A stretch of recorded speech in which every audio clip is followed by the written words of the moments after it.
Imagine yourself sinking slowly into a softer kind of night.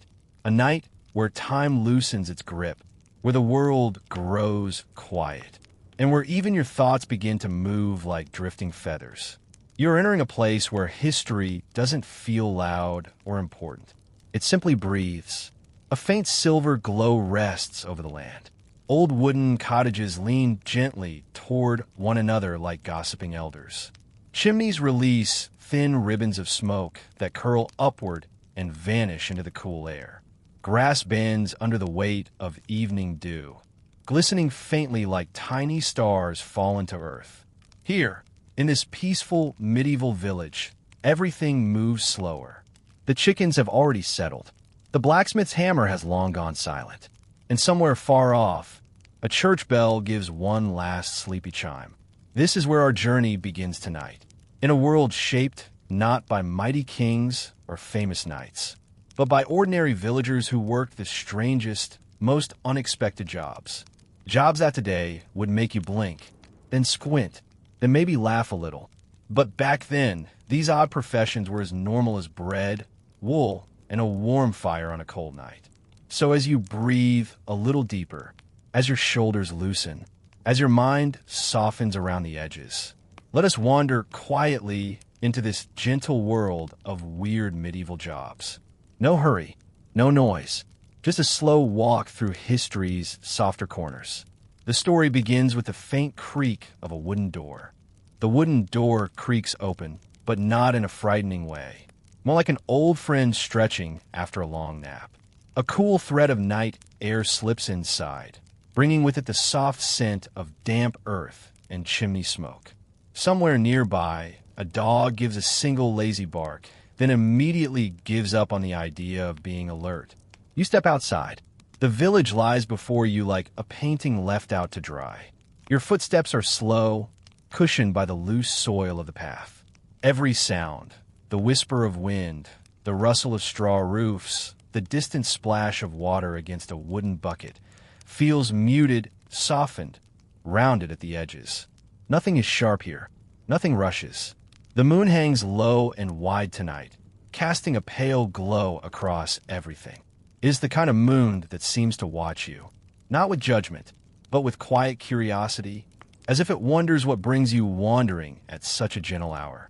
You pass a cluster of cottages where families have already drifted into sleep.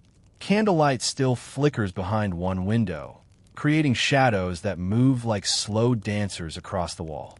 It might be a mother finishing her weaving, or a scribe copying a prayer by hand, or someone simply unable to sleep, much like you. But tonight, we are not here to disturb them. We are here for the forgotten corners of medieval life. The jobs so strange, so unusual, that you might think surely they could not be real. And yet they were. A faint hum touches the air. Not music, not a voice, but the distant murmur of people finishing their day's chores. You walk toward the village square, where a single lantern burns quietly, swaying ever so slightly in the wind. Its light spreads like a soft golden puddle across the stones. A cat sits beside it, washing its paws with the slow confidence of one who believes the entire world belongs to it. You stop near the well. For a moment, you simply breathe.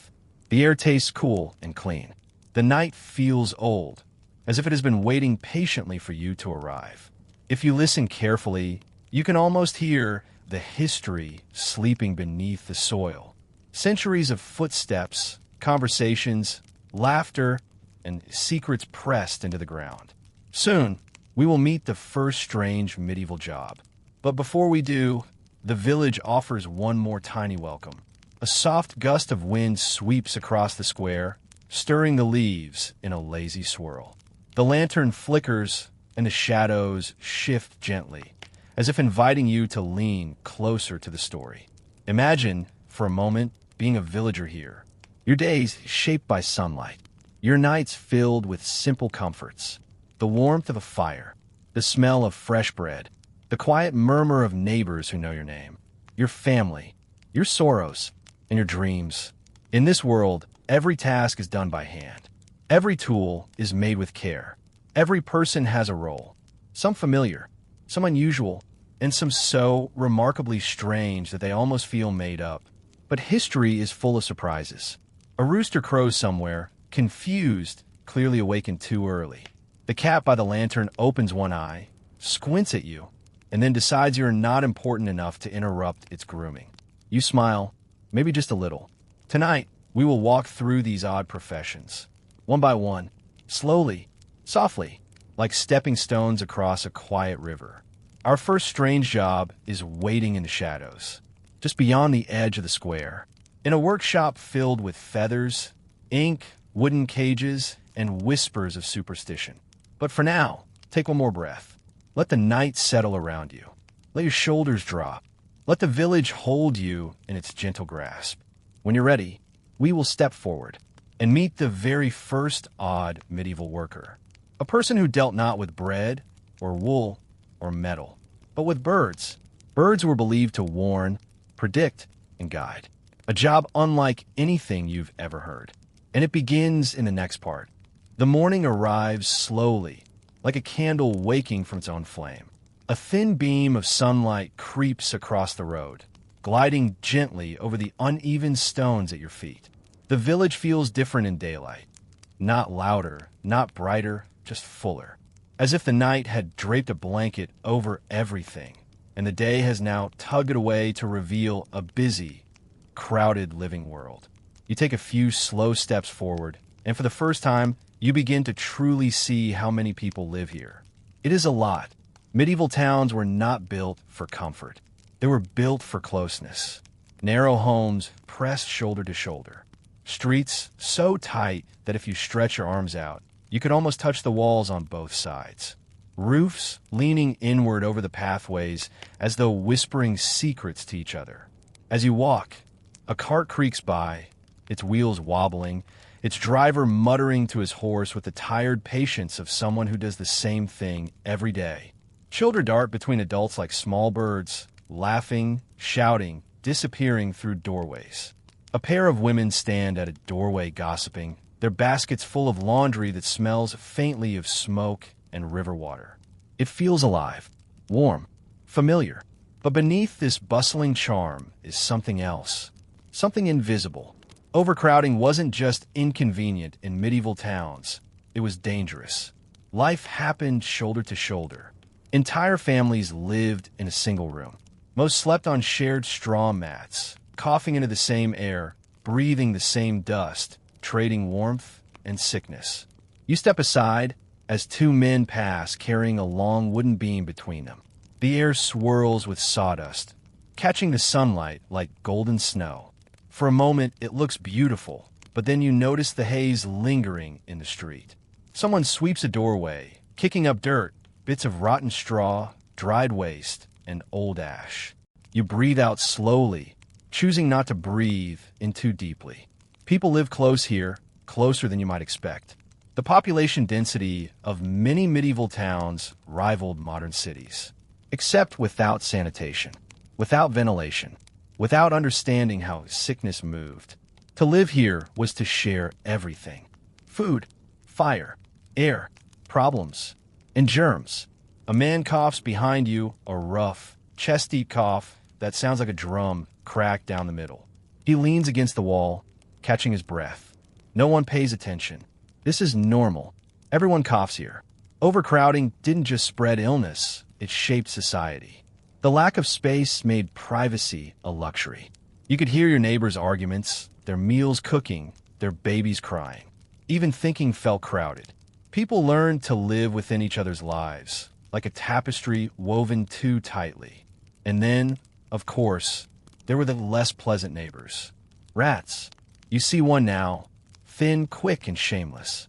It darts from a stack of crates, pauses to sniff the air as if deciding whether you're worth its time, and then vanishes into a crack in the wall. Nobody screams. Nobody reacts. Rats are as normal here as sparrows. Their real threat is invisible too. Fleas, fever, plague. But you don't think about that yet. Not here, not now. This is a peaceful morning, and the dangers of the medieval world move quietly, slowly, patiently. A baker sweeps flour off his doorstep. The smell of warm bread curls through the street like a soft invitation. You breathe it in, letting the comfort of it melt into you. And for a moment, the danger feels far away. Overcrowding feels like community. The closeness feels like safety. People greet each other by name. Doors stay open. Children run freely. A neighbor hands a loaf of bread over a fence without expecting payment. A woman laughs so loudly her voice echoes down the street, mixing with the clatter of pots and the bark of a dog tied outside shop. It feels human. Messy, yes. Chaotic, absolutely. But beautifully alive. You walk deeper into the town. The streets narrow further. The shadows lengthen. The crowds grow thicker. And the air grows heavier, filled with things you can see and things you cannot. Invisible dangers, hidden threats, overcrowding that squeezes people and sometimes squeezes the life out of them. Yet the people endure. Because medieval life isn't just hardship. It's resilience, humor, routine, familiarity. And as you continue your walk, you begin to sense that the true danger of medieval towns isn't just the visible chaos, but the quiet, unseen troubles hiding in the spaces where too many lives overlap. Soon, you will discover just how many dangers you cannot see. But for now, take one slow breath and follow the path deeper into the heart of the town. You first hear the swallow's nest before you ever see it. A deep, throaty bellow rolls from its warped oak doorway, followed by the sharp crash of a mug against a wall. A second later, someone laughs, too loudly, too wildly. It's the kind of laugh that hides broken teeth and broken lives. Edwin stops just short of the tavern's swinging sign. The painted bird's so weathered it looks half dead. "Keep your wits sharp," he mutters. This place eats the soft-hearted. The smell hits you next. Ale, sweat, unwashed bodies, spilled stew, and the unmistakable metallic bite of tension. Even the air feels thick, like it's waiting for a spark. You swallow once, then push through the crooked door. Inside is a world of noise and shadows. Smoke curls across low rafters like lazy spirits. Every table is packed. Laborers, mercenaries, thieves, and people who blur the line between them. The wilderness was silent, predictable. This is alive, chaotic, dangerous. A tankard skids across the floor and thuds into your boot. "Mind your step," Tobin whispers from behind a pillar, appearing out of nowhere. His small frame disappears easily into crowds. "You ain't from around here. They'll know." Edwin gives him a warning glare. "We're here for work, not trouble." But trouble is already in the room. You see them in the corner, the Millstone Gang. 5 men, thick-necked and scarred, wearing the symbol of a grinding wheel carved into their belts. Their leader, Roderick, sits with legs spread wide, sharpening a dagger with bored menace. His eyes sweep the tavern like a wolf, choosing which sheep to kill first. Edwin leans toward you. Don't look at them. Don't speak to them. And don't ever owe them. But then, as if summoned by your heartbeat, one of the gang members slams his fist on the table. A young man, barely older than Tobin, stumbles backward after accidentally brushing past Roderick's chair. He apologizes quickly, but fear makes his words slur. Roderick stands slowly. That's when everything snaps. A chair flies. Someone screams. A table overturns. The tavern erupts into pure violence. You feel the shove before you even register the motion. Bodies collide, mugs smash, fists fly. The noise is overwhelming. Shouting, curses, the dull impact of fists hitting flesh. Edwin grabs your arm. "Stay low. Move." You duck just as a knife glints in the corner of your vision. Roderick lunges toward the young man, who slips on spilled ale and crashes to the floor. The gang closes in. Your instincts take over. You reach the fallen man first, pulling him away just as a boot slams into the ground where his head had been. He's bleeding from a cut over his eye, dazed, breathing hard. "Get him out," Edwin shouts. Tobin darts ahead, weaving through legs and overturned stools. You follow, dragging the injured man with Edwin shielding your back. Every inch is a battle, fighting against bodies, noise, and rising panic. A bottle shatters near your shoulder. A fist grazes your cheek. Someone grabs your cloak, but Edwin knocks the hand away. The door is just ahead. "Go!" Edwin roars. You burst outside into the freezing evening air, gasping. The cold hits like a slap, but it's nothing compared to what's happening inside. The brawl still rages, spilling into the street. Lanterns sway. Townsfolk gather with morbid curiosity. The young man coughs, clutching his ribs. "Teach, thank you," he wheezes. "They'd have gutted me." You exchange a glance with Edwin. His expression is grim. "This is Ironford," he says. "Here, a tavern is more dangerous than any wolf den." You look back at the swallow's nest. The laughter, the screams, the madness, they blend together into one truth. You're not ready for this place. Not yet, but you will have to be, because danger here is not a moment. It is a way of life. And tonight was only the beginning. The medieval world moved slowly, almost painfully slowly by today's standards. Life had a rhythm so predictable, so unchanging, that for most ordinary people, the days blended together like identical beads on an endless string. And in that monotony, many jobs became not just boring, but almost mind-numbing. Think of waking up every morning to the same sounds, the same duties, the same expectations. No alarms, no office, no deadlines. Just a quiet routine stretching from sunrise to sunset. This era did not have the excitement of modern cities, bustling traffic, or entertainment. Instead, it had chores. A lot of them. Jobs were inherited, not chosen. If your father was a farmer, chances were you would be too. If your mother spun wool, so would you. The idea of a dream career did not exist. You didn't scroll through options. You accepted your fate. In this world of slow, repetitive life, the strange jobs we'll explore in the full documentary weren't just odd. They were sometimes the only source of variety, the only slice of unpredictability in an otherwise uniform existence. But before we get to the weirdest roles, we must first understand this monotony, because it shaped the people who performed these strange tasks. Medieval villagers lived according to natural cycles. Daylight and seasons dictated everything. Picture a world where the lowering sun meant the end of work because candlelight was too precious to waste. Most people rose with the dawn, worked the fields, tended animals, fetched water, prepared food, repaired tools, mended clothing, and prepared for winter almost all year long. Life was practical and repetitive, leaving little room for rest or creativity. Even for those with skilled jobs, repetition ruled. A mason carved stones for decades. A miller watched grain pour into a chute thousands of times. A baker made the same loaves each morning. The sameness created a kind of mental numbness, a quiet hum of routine that lasted a lifetime. But inside this monotonous world, tiny interruptions created excitement. Festivals, church gatherings, market days. These events transformed the village atmosphere, offering color in an otherwise muted landscape. You could see jugglers, musicians, sellers of strange objects, and sometimes even traveling workers with odd jobs that the village itself did not require daily. These outsiders brought news, gossip, and occasional laughter, a break in the endless cycle. Still, most days were filled with silence. Not peaceful, meditative silence, but the type that makes your thoughts stretch out like a slow-moving river. There was no escape from your role. The idea of finding your passion would have been laughable. Survival, not self-expression, defined existence. This is why some medieval jobs feel so bizarre to us now.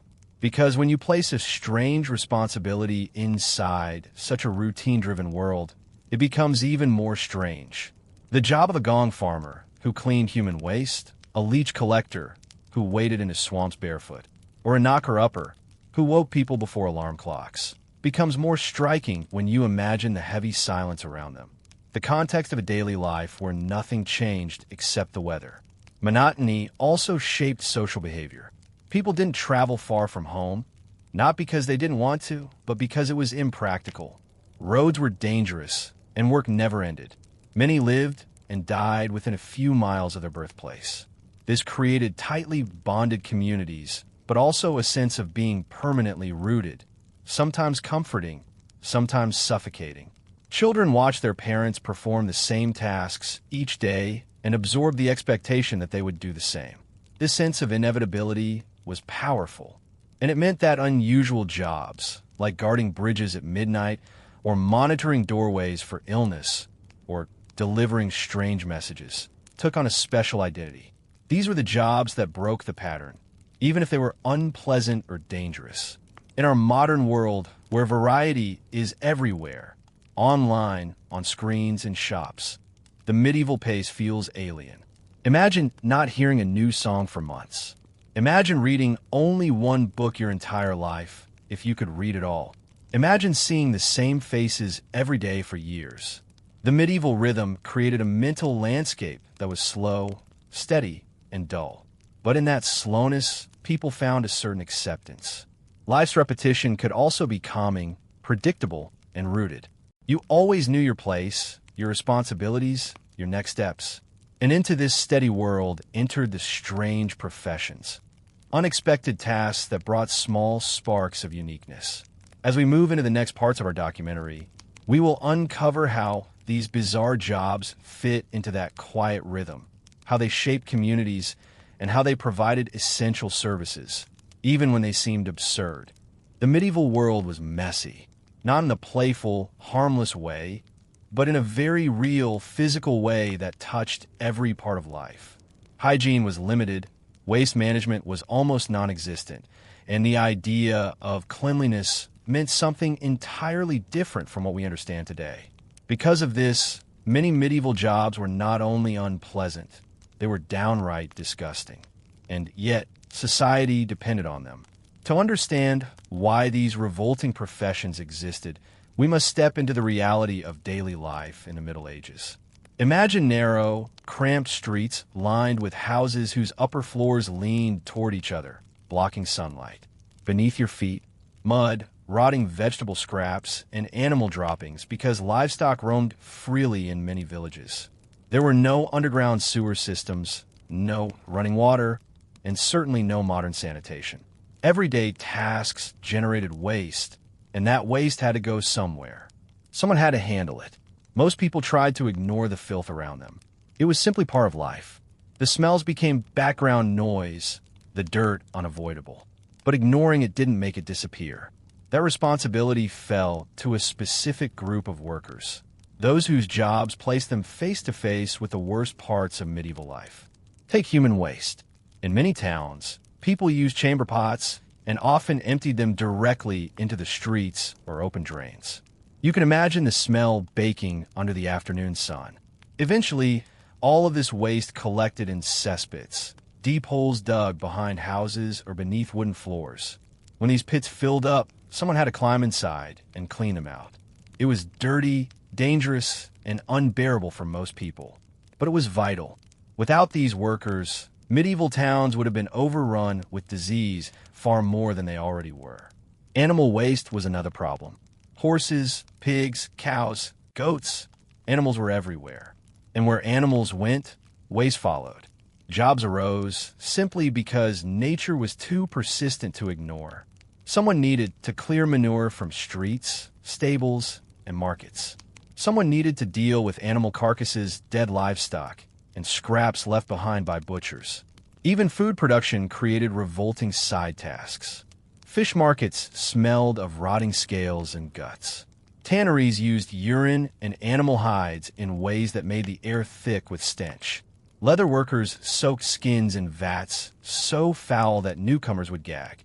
But these odors were accepted as normal. They meant the economy was alive. The Middle Ages also lacked medical knowledge. Disease was everywhere: plague, infections, rotting wounds.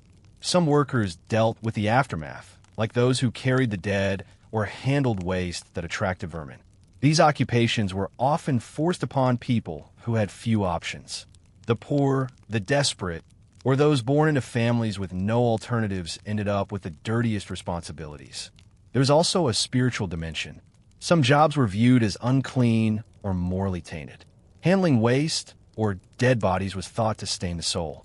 Workers performing these tasks were often socially isolated, living on the edges of towns and rarely invited into communal spaces. Yet they were indispensable. Without them, medieval society would have collapsed under its own filth. Ironically, some of these disgusting jobs paid more than respectable ones. Danger and discomfort came with higher wages. A farmer could work all year and barely survive, while a cleaner of cesspits might earn more in a few nights of terrifying labor.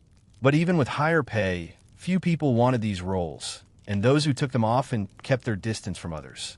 The medieval approach to cleanliness was not completely careless, but it was limited by knowledge and resources. Water had to be fetched manually.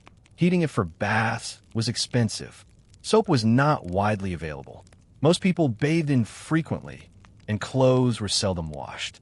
Disease spread easily because sanitation was rudimentary. Into this world stepped professions that sound unbelievable today. Jobs that required bravery, endurance, and a strong stomach. Jobs society desperately needed, even while pretending not to see the people who performed them.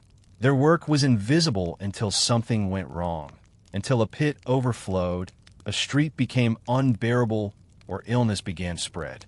Understanding these disgusting roles helps us see medieval life as it truly was. Not romantic, not clean, but gritty, earthy, and real. And as we journey deeper into our documentary, exploring one strange job after another, we'll begin to appreciate how important and often heroic these overlooked workers truly were.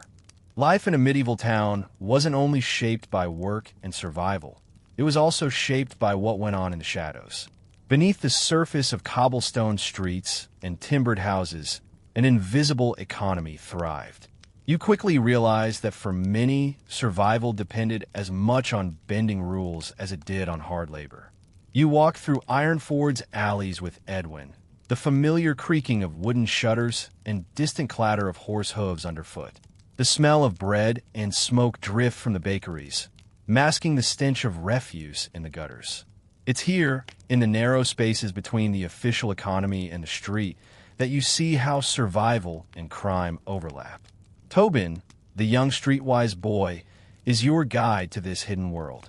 He points out where guild members collect unofficial tolls, where counterfeit coins change hands, and where merchants subtly inflate prices to pass costs onto the desperate. You notice the careful glances between tavern owners and guards, a silent acknowledgement of who pays protection and who doesn't. Every exchange carries risk. One wrong look or misstep can lead to violence. In the heart of the town, Bram confesses a harsh truth. He owes money to the Millstone Gang, a notorious band of enforcers feared by everyone. Their reach is long.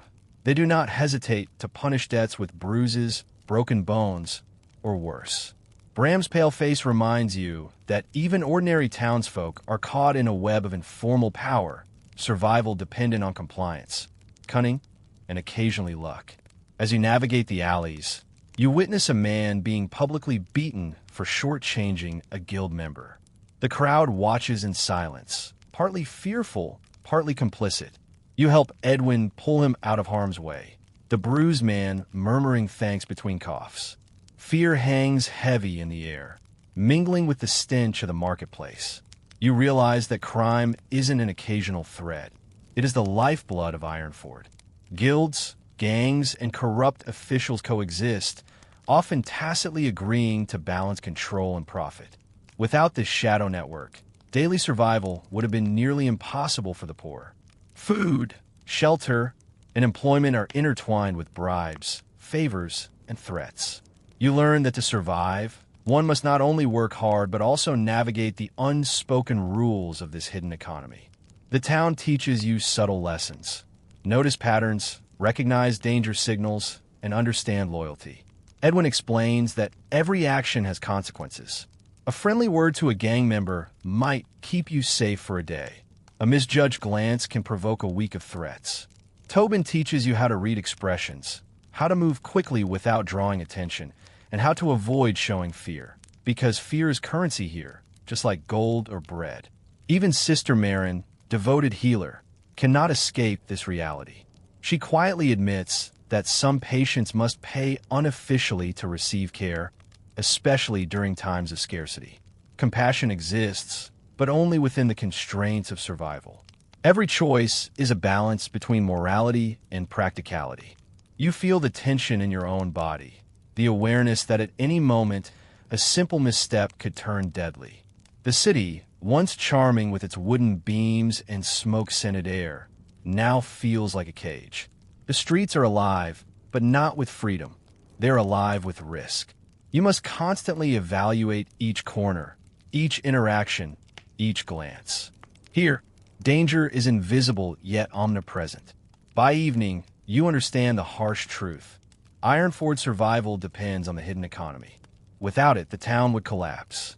With it, the streets are tense, uncertain, and unforgiving. You recognize that the same forces that keep the town functioning also keep its residents in perpetual fear, a delicate balance of exploitation and necessity.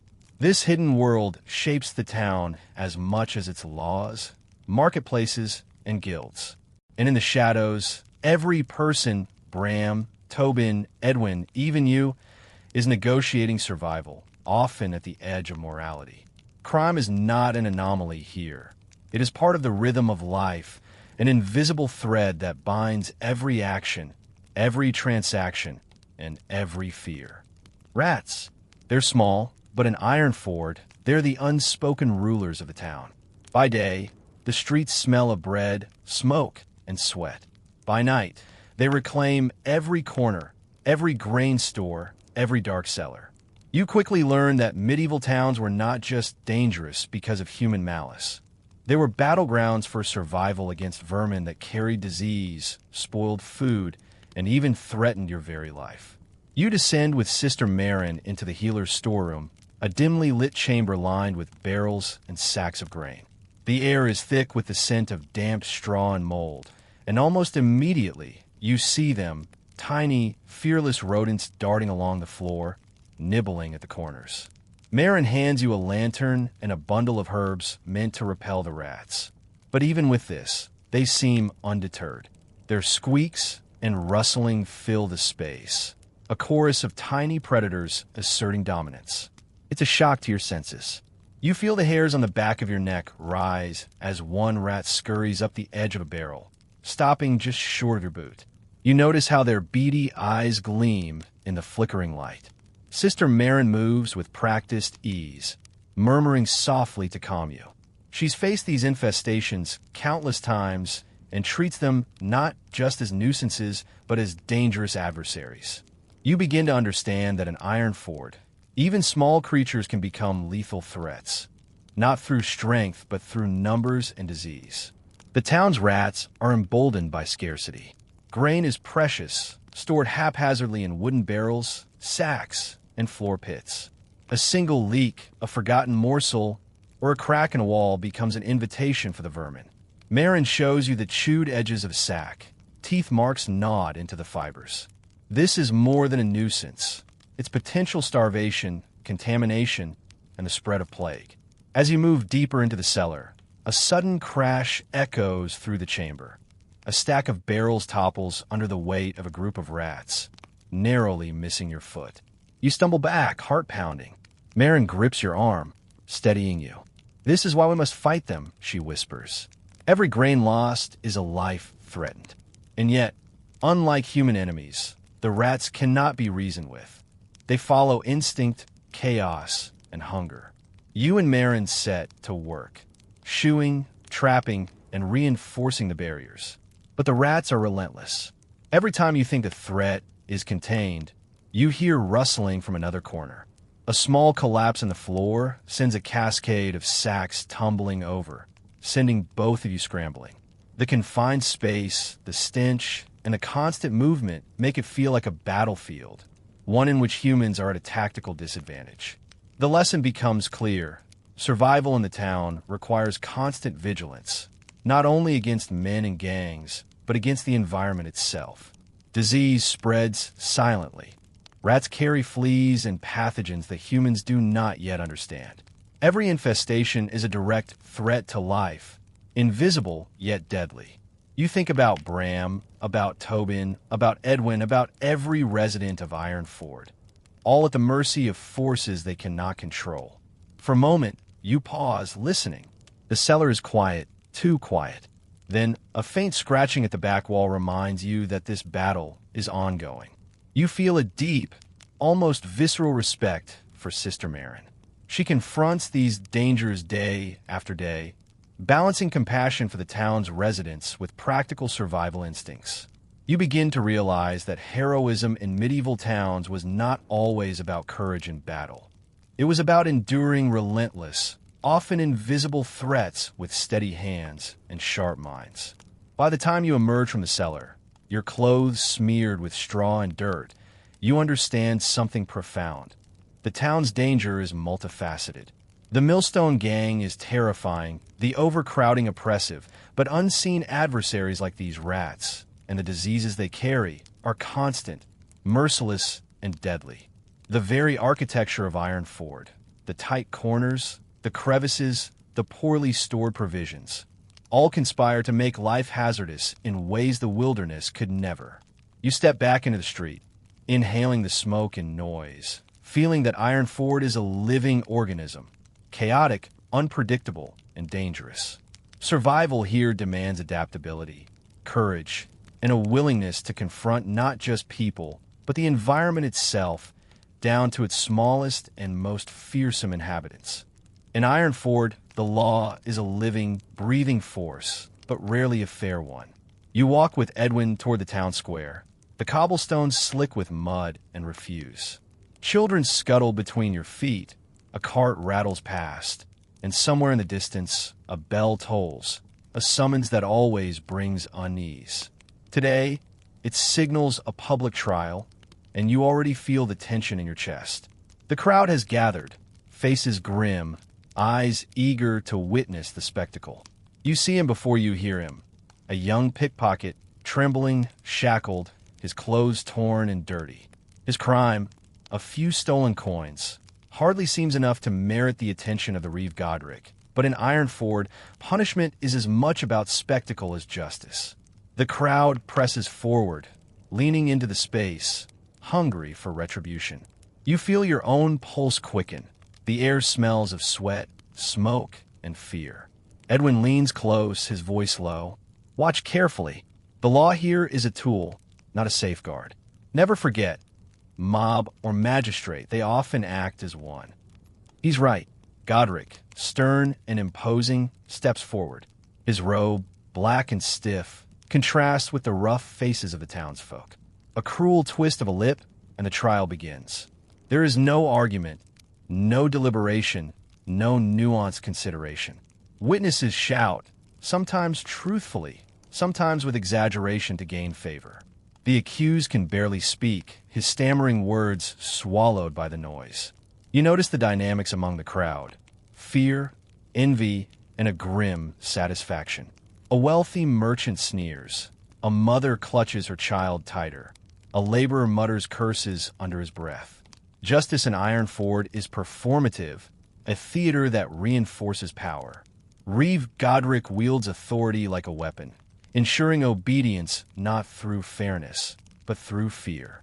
Every decision, every shout, every judgment is a lesson in survival. Survival in a town where mercy is scarce. Suddenly, a voice rises from the crowd. A man claims to have been the real victim of the theft. Tension ripples through the onlookers. Godric listens, but his eyes are calculating. The verdict is swift. Stocks, public humiliation, and if the crowd decides more, the accused is dragged forward, his shouts mingling with jeers and laughter. You see Edwin's hand on your shoulder, steadying you, but you can feel the cold reality. In Ironford, even minor missteps can lead to life-altering consequences. Your attention shifts to the mob. Some throw rotten vegetables, others shout threats. The atmosphere is charged, unpredictable. You notice Bram in the throng, pale and hesitant, clinging to your side. He's beginning to understand that in this town, survival is not guaranteed by skill or morality, but by perception, alliances, and sometimes luck. Tobin whispers, "Best watch your back. They'll turn on anyone if it suits them." His words echo in your mind. Danger is everywhere, often invisible, yet immediate. Sister Marin arrives quietly. guiding a few frightened bystanders to safer corners. Her presence is a small, fragile counterbalance to the cruelty unfolding. You watch her hands, steady and gentle, offering solace even as chaos erupts around her. It's a reminder that in the midst of ruthless justice, acts of compassion, however small, can endure. By the end of the trial, the crowd disperses slowly, carrying both relief and resentment. The pickpocket, exhausted and humiliated, is led away for confinement. You and Edwin remain, observing the aftermath. Silence falls, punctuated only by distant clanging from the blacksmith and the murmur of returning merchants. The weight of what you've witnessed settles heavily on your shoulders. Ironford's justice system is brutal, swift, and deeply biased. Survival here requires constant awareness, careful judgment, and the ability to navigate both the crowd and the magistrate. You reflect. Human cruelty can be as lethal as the sharpest blade. In the wilderness, danger is visible. Wolves, harsh weather, predators. In the town, danger hides behind robes, words, and the fickle will of the people.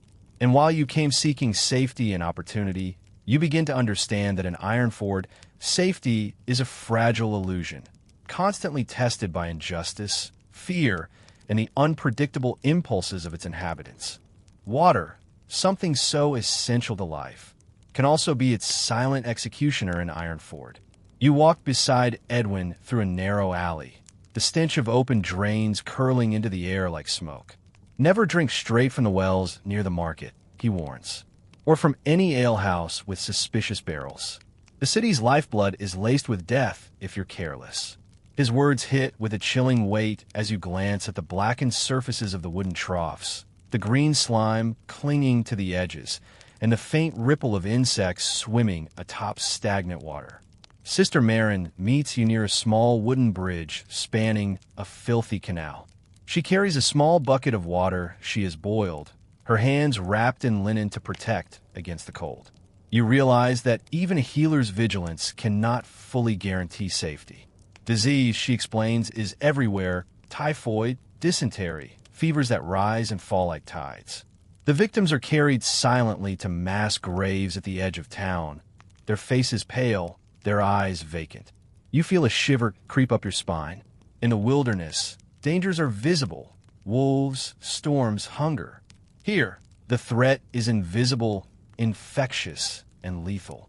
As you move through the crowded streets, Edwin points out the subtle signs. A shopkeeper coughing behind a stall, a mother huddled with children who have sunken eyes, a man weeping by a doorway, while the crowd passes in ignorant bliss. Each detail tells a story of quiet suffering.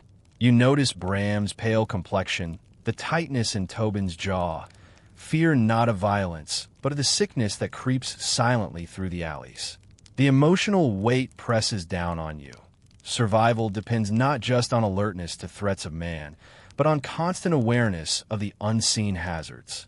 Later, Sister Marin leads you into her small clinic, a cramped space crowded with jars, herbs, and rudimentary surgical tools. Patients lie on straw-filled cots, their bodies weak, their eyes dull.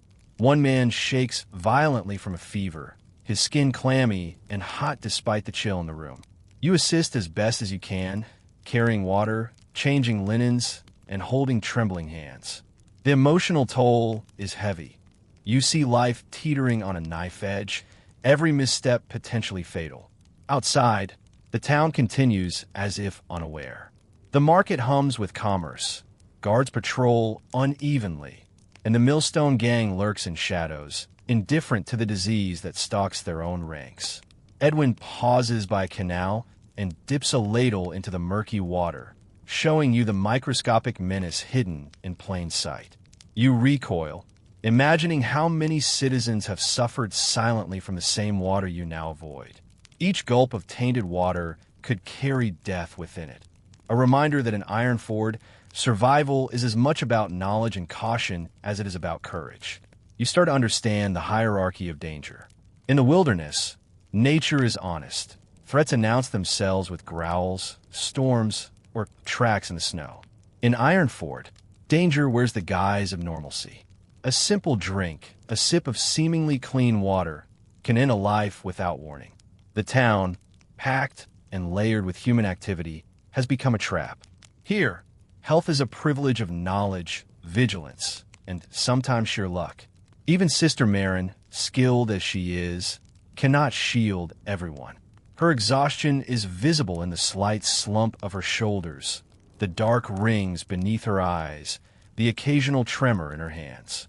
Compassion and skill meet invisible death daily. By the time you leave the clinic, the weight of the town's hidden threats is palpable. You glance at Bram, whose nervous hands tug at his worn coat, and Tobin, who avoids puddles and touches only what is necessary. Edwin walks beside you silently, a grim mentor in the unglamorous art of urban survival. Every glance at the crowded streets, every careful step past a suspicious barrel or stagnant pool, reinforces the lesson. In Ironford, the deadliest enemy is often unseen, moving silently, and waiting in the most ordinary places. As night begins to fall, you reflect on what survival in this town truly requires. Not only courage and cunning, but awareness, restraint, and respect for the invisible killers lurking in the very water that sustains life. Ironford is a city where the most ordinary acts, drinking, eating, moving through crowded streets, can turn deadly. You start to realize that in the medieval town, danger isn't always loud or visible. It is quiet, patient, and far more lethal than any blade in the wilderness. The streets of Ironford are not just lanes of mud and filth. They are arteries of power, pulsing with invisible currents of control.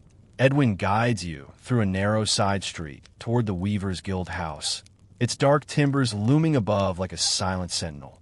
The guilds are the hidden rulers of the town, controlling commerce, enforcing loyalty, and meting out punishment to those who fail to comply. You feel a mixture of awe and dread. This is power that cannot be bargained with lightly. Inside, the hall smells of wet wool, beeswax, and the faint tang of sweat. Workers move quickly, their hands skilled, their faces hard. The guild master, a tall man with piercing eyes and a meticulously groomed beard, watches from a raised platform. He radiates authority. You sense that every motion, every word from him carries weight. Edwin whispers, "Guilds protect their own, but they crush those who oppose them. Stay quiet, observe, learn." You notice Bram's unease immediately. His borrowed coins from the Millstone gang have put him in precarious standing. Now, the guild master's gaze seems to pierce him. A meeting is underway. Guild members argue over trade, over debt, over rights to control shipments. You hear murmurs of corruption, bribes, underhanded deals, and threats made behind closed doors. Every interaction carries the subtle tension of coercion, the unspoken knowledge that misstep or challenge could lead to ruin. The guild master addresses Bram directly. His voice, cold and unyielding, reminds him of the unpaid fees, his tone leaving no room for negotiation. You watch Bram's face pale, his shoulders slumping under the invisible weight of authority. Edwin's hand rests briefly on your shoulder, a warning that even watching is dangerous. The guild's influence is total. Debts, trade, and even who can walk freely through Ironford are at their mercy. As the meeting continues, you notice subtle power plays. One merchant leans in, whispering promises and threats. Another guild member taps his knife against the table in quiet warning. The air is thick with tension, and you realize that survival here is as much about perception and loyalty as it is about strength. Every glance, every word, every gesture is a potential spark for conflict or favor. Your eyes are drawn to Sister Marin, who stands quietly to the side, observing but not participating. She's your moral compass in a town ruled by such calculated ruthlessness. She catches your gaze briefly, and you sense a quiet reassurance. You are learning, but the lesson is harsh and relentless. You begin to understand that guilds are not merely about craftsmanship. They're engines of control, enforcers of order that serve their own interests, often at the expense of the weak. A sudden argument erupts between two members over a shipment of wool. Voices rise, fists clench, and Edwin instinctively steps closer to protect Bram. You hold your breath as the guild master slams his hand down, silencing the hall instantly. Fear and respect ripple through the room. The lesson is clear. Power is absolute, and its enforcement is swift. Even minor infractions can lead to public humiliation, fines, or worse. By the time you leave the guild house, the street outside feels even narrower, the shadows longer. You glance at Edwin, his expression grave. Remember what you've seen, he says. Knowledge of power is survival. Underestimate it, and it will destroy you. Bram walks beside you silently, his mind heavy with fear and obligation. Tobin, ever perceptive, avoids eye contact, knowing better than to draw attention. Even you feel the invisible chains of influence, tugging at your awareness, shaping your movements and decisions. As night falls, Ironford becomes even more intimidating.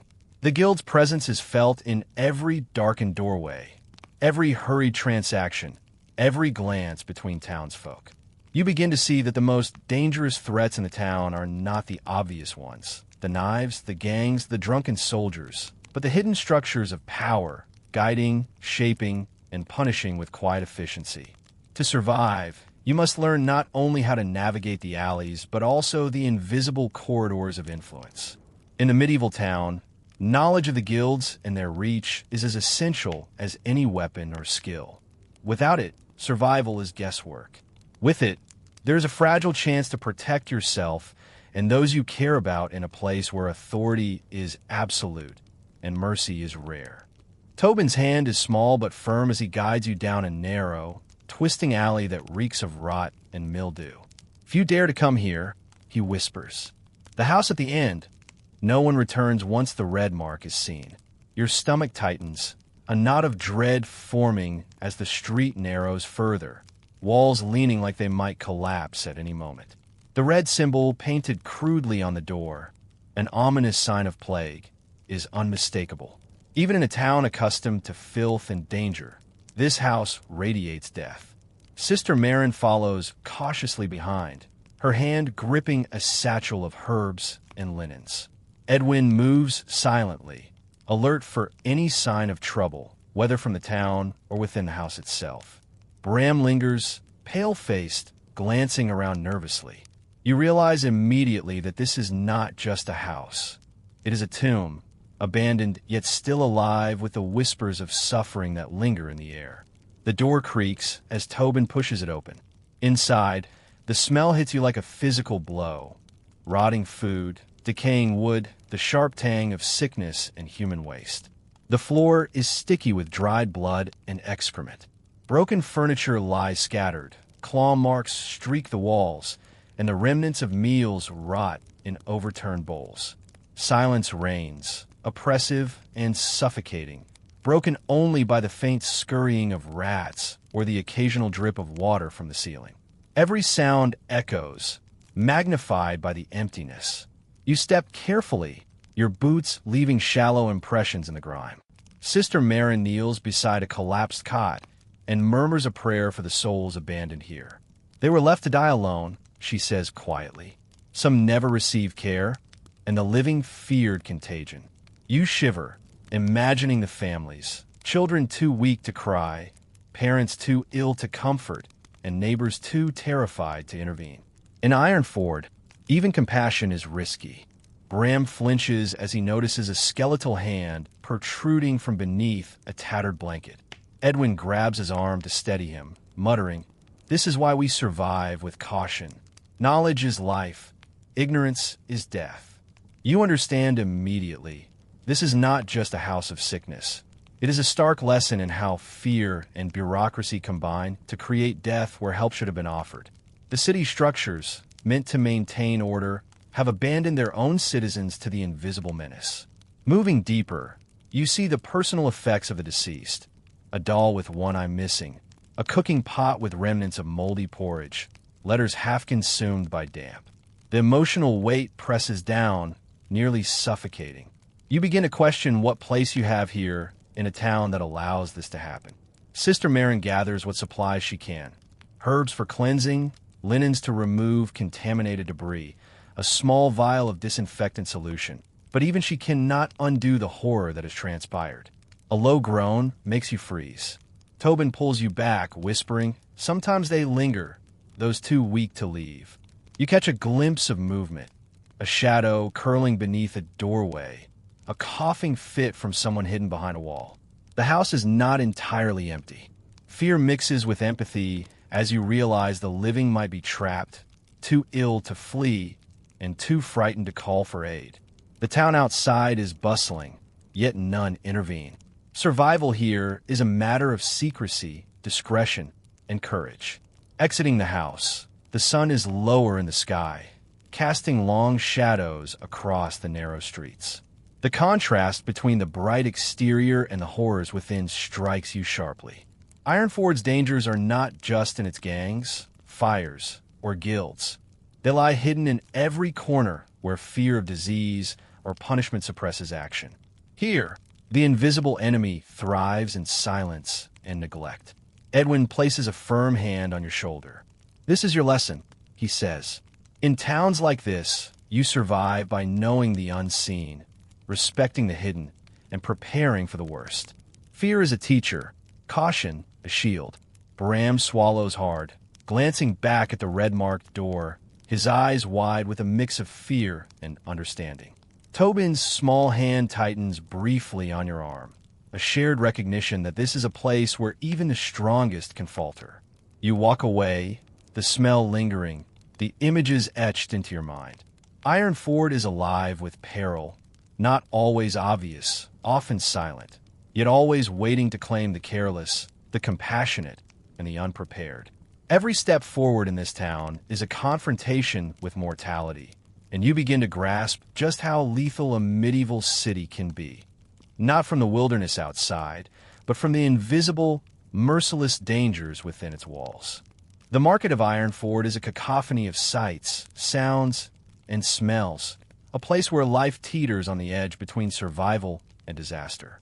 You step into the square, and immediately your senses are assaulted. Merchants shout over each other, hawking wool, salted fish, or spiced meat. Pigs root through scraps of discarded vegetables, and the pungent odor of unwashed bodies mixes with the stench of rot and animal dung. Overcrowding makes it nearly impossible to move freely. Every step a negotiation with elbows, carts, and desperate feet. Tobin moves quickly alongside you, weaving with practiced skill through the dense throng. "Keep close," he whispers. "Pickpockets and guards alike will claim what they can." You notice how even the soldiers in the square look wary, hands on hilt, eyes scanning for trouble rather than protecting anyone. Edwin falls in a step beside you, his gaze steady, alert to the shifting tensions. He mutters, "This is no place for naivety. Watch, listen, anticipate." The danger here is immediate and layered. A butcher's apprentice is arguing violently with a customer over the price of meat. The dispute escalates, fists fly, and suddenly a knife flashes in the sunlight. Screams pierce the air, drawing a crowd, and Edwin grabs your arm to pull you back. Your heart races as you witness the brutal efficiency of street violence. An argument becomes a fight becomes injury, and the innocent become collateral. Sister Marin pushes through the crowd, her presence a small beacon of order. She immediately tends to a woman bleeding from a cut, the crimson stark against her white apron. Compassion is dangerous here, but refusal to act is even more so. Bram tenses as a gang member, recognizable by the millstone insignia etched into his leather jerkin, moves through the crowd. The man's eyes linger on Bram, a subtle but unmistakable warning. You realize that survival in Ironford is not just about avoiding injury. It's about understanding unspoken hierarchies, reading the glances, interpreting the body language of those who wield real power. Tobin's small hand grips yours. Even he, accustomed to street life, is cautious. The market is also a theater of economic tension. Merchants cheat, coins are shorted, and disputes erupt without notice. Edwin explains, here, knowledge and speed are weapons. Hesitation gets you hurt, or worse. You witness a pickpocket snatch a coin pouch, only to be caught by a drunken guard, who beats him mercilessly as the crowd jeers. Justice is swift, brutal, and often indiscriminate. Amidst the chaos, you help Sister Marin reach a man stabbed in the arm during the butcher's quarrel. You press cloth to the wound, feeling the warmth of life draining away, and for a brief moment, time slows. You sense the fragility of human existence in Ironford. A single misstep, a single wrong glance, can turn life into death. The ambient noise, the shouts, the clatter of carts, the ringing of coins, the bleating of animals, forms a soundtrack to constant danger. Tobin gestures toward a shadowed alley. "Best move through there," he whispers, leading you away from the center of the turmoil. Yet even in the narrow passage, danger follows. Rats scuttle along the walls. Trash piles conceal sharp objects, and you catch glimpses of someone following your movements, eyes hidden beneath a hood. The tension is unrelenting. Every encounter, every decision is weighted with risk. By the time you emerge from the market, sweat and grime coat your body, and your heart pounds from adrenaline and fear. Edwin speaks quietly. This is Ironford, not the wilderness outside, not the wolves in the hills. It's the streets, the merchants, the gangs, the corrupt guards that will kill you faster than any beast. Bram exhales shakily, visibly shaken by the market's ferocity. Even Sister Marin, usually calm and composed, shows the strain on her face. You realize the town itself is a predator. Its dangers invisible yet omnipresent, preying on the unprepared and unwary. The lesson is clear. Survival in a medieval town is not about muscle or courage alone. It's about observation, anticipation, alliances, and sometimes ruthless discretion. The market of danger leaves its mark on you, a memory of fear, chaos, and the sharp edge of human vulnerability. Every step forward must be measured, every glance calculated, because in Ironford, even the ordinary day conceals extraordinary peril. You step beneath the looming stone arch of Ironford's walls, feeling an odd mixture of security and confinement pressing down around you. Outside, the open countryside promises freedom and open air. Inside, the walls promise both protection and imprisonment.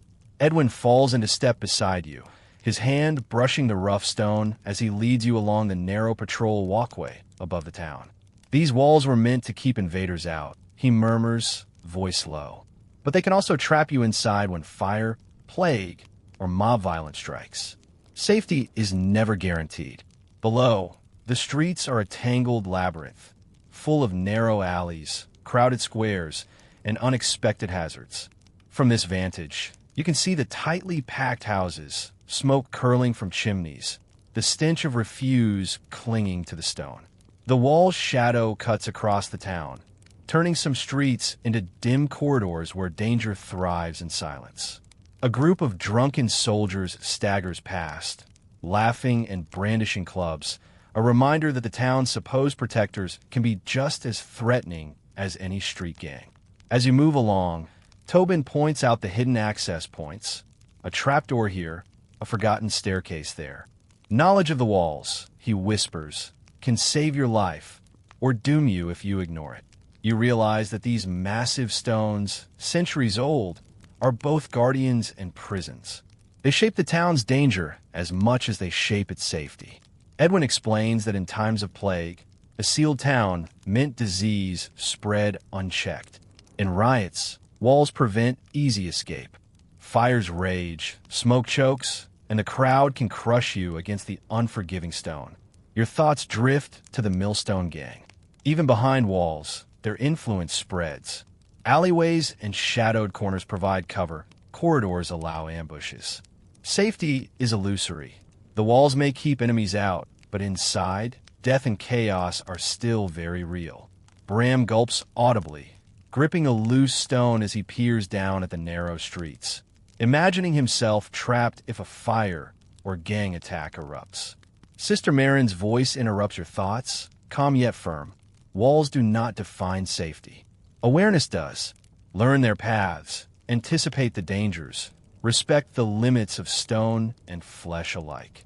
A sudden shout below draws your attention. A tavern brawl spills into the street. A table overturned, ale flying, fists and knives clashing. The sound echoes against the walls, amplified into a terrifying roar. Edwin signals you to crouch, moving you to a safer corner of the walkway. You watch as a young man falls to the cobblestones, blood mixing with spilled ale. It's a brutal reminder that even the high ground cannot shield you from the town's pervasive dangers. Sister Marin kneels beside a woman knocked unconscious, murmuring herbs and prayers under her breath. Tobin's eyes scan for threats, agile and alert. You understand instinctively that walls do not make a town safe. They merely shape the way danger moves. In Ironford, peril is omnipresent, from the crowded streets to the shadowed rooftops. The stone fortifications, impressive as they are, only highlight the vulnerability of those trapped within. The patrol walkway narrows, forcing you to walk single file. You press close to Edwin, feeling the roughness of the stone walls and the chill of wind cutting across the ramparts. Below, the crowd moves like a living organism, some fleeing from danger, some seeking it. The town is an ecosystem of fear, survival, and opportunism, and the walls are a silent participant, guiding chaos into predictable paths, yet offering no real protection from human cruelty or misfortune. As you reach the end of the wall, looking out over the countryside beyond, the contrast is striking. There is openness, freedom, and risk of natural predators, but none of the relentless, invisible dangers of the town. Edwin's voice lingers. The wilderness can be cruel, yes, but it is honest. The town is a maze of deceit, neglect, and hidden peril. Learn to read its stones, its alleys, its people. Then you might survive. Descending carefully, you touch the stone with renewed respect. Every crack, every uneven brick, every shadowed niche could harbor danger. Ironford is alive with threats, and these walls, symbols of security to the naive, serve as both a barrier and a trap, a constant reminder that in the medieval town, survival is a game played with knowledge, courage, and vigilance. The festival begins with a distant clang of bells, and soon the streets of Ironford are alive with chaotic energy. You step into a world that feels untethered, where law and order are suspended and the town's simmering dangers erupt into open mischief. Masks hide faces, laughter masks malice, and even the smallest corners of the town teem with uncertainty. Tobin grabs your sleeve, pulling you along. Keep your wits about you. Nothing is as it seems today, he warns. Every street pulses with drunken revelers, jugglers, and performers, but beneath the entertainment lies threat. Merchants abandon their stalls to join in the festivities, leaving valuable goods exposed. The scent of roasted meats and spiced ale mixes with smoke from burning torches, a sensory overload that makes your head spin. You notice Edwin's furrowed brow as he scans the crowd, his hand brushing the hilt of a dagger tucked under his tunic. Safety is an illusion here. Misrule can be just as lethal as an organized gang attack. Bram clings nervously to your side, his eyes wide as masked figures weave through the crowd. He whispers, "It's worse than the market, worse than any gang fight." You understand immediately. The festival dissolves predictable social hierarchies. Even guards seem reluctant to interfere, caught between duty and the chaotic indulgence of their own revelry. Every misstep could be fatal. A stray punch, a falling torch, or a sudden theft could turn deadly. A sudden commotion erupts ahead. A brawl between two masked men escalates quickly, knocking over stalls, smashing pottery, and sending people scattering. You and Tobin push through, helping Sister Marin tend to a man cut across the cheek. The chaotic choreography of violence is like a living beast, fast, unpredictable, and impossible to fully anticipate. You feel the town's pulse, heart racing, adrenaline flooding, senses sharpened to every noise and movement. Amid the chaos, you catch glimpses of the Millstone gang exploiting the festival. They move unseen through shadows, extorting coins from the unwary, bumping into unsuspecting townsfolk with a practiced, menacing ease. Bram tenses visibly as one of them brushes past. A silent message passes between them. Debts are not forgotten, even during celebration. You realize that in Ironford, danger wears many masks, some literal, some figurative, and the festival is merely a stage for its fullest display. The crowd surges like a tide, and you're pushed into narrow alleys and side streets, far from the open squares. Tobin's grip on your arm is firm. Keep moving. Stay with us, he insists. You can hear the jangle of coins, the laughter of masked revelers, the occasional shout of pain. Every corner could hide pickpockets, knife-wielding thugs, or a panicked mob. Sister Marin whispers instructions calmly, her presence a stabilizing force amid chaos. She bends to help a collapsed woman, murmuring soothing words and tending to a twisted ankle. Compassion is dangerous, but inaction is worse. You learn quickly how fragile life is in the midst of misrule. Suddenly, a firecracker, or perhaps a small barrel ignited for spectacle, explodes near the center of the square, scattering people and sending pigs and carts into disarray. Tobin yanks you aside, and you press yourself against the wall as chaos erupts around you. Edwin mutters under his breath, his eyes sweeping for threats, every muscle coiled for action. You sense the heightened risk. This is no longer mere revelry. It is a battlefield of chance, misjudgment, and instinct. And then you realize Tobin is gone, pulled into the chaos, swallowed by the crowd. Panic surges through you, a visceral reminder of the constant personal stakes in this town. Sister Marin grabs your hand, steadying you. Breathe. Look, he is there. We will find him, she says, calm and firm, a human anchor in the madness. You navigate through the throng, every step calculated, every glance alert for movement, recognizing how quickly joy turns into danger in Ironford. By the time night falls, the festival has left the town both exhausted and more dangerous. Debris litters streets, fires smolder, and the lessons are indelible. The town itself is a living, breathing thread, and its people, celebrating or violent, are agents of its peril. In the festival of misrule, law, safety, and civility are illusions. Only vigilance, courage, and solidarity keep you alive. The morning after the festival is deceptively quiet. Sunlight streams weakly through soot-stained streets, glinting off puddles of spilt ale and mud. You breathe deeply, trying to shake the lingering tension of the previous night. But before you can fully relax, a shout pierces the calm. Bram's scream echoes from the alley behind a baker's row. Your heart leaps. Instincts honed over weeks in Ironford kick in immediately. Rushing around the corner, you find a millstone gang gathered in a semicircle, a sinister presence amidst the debris. Bram is pressed against the wall, bleeding across his back from a belt or cudgel strike. The gang's leader, a broad man with a scar slashing down his cheek, steps forward, voice low and venomous. Debts must be paid, he hisses.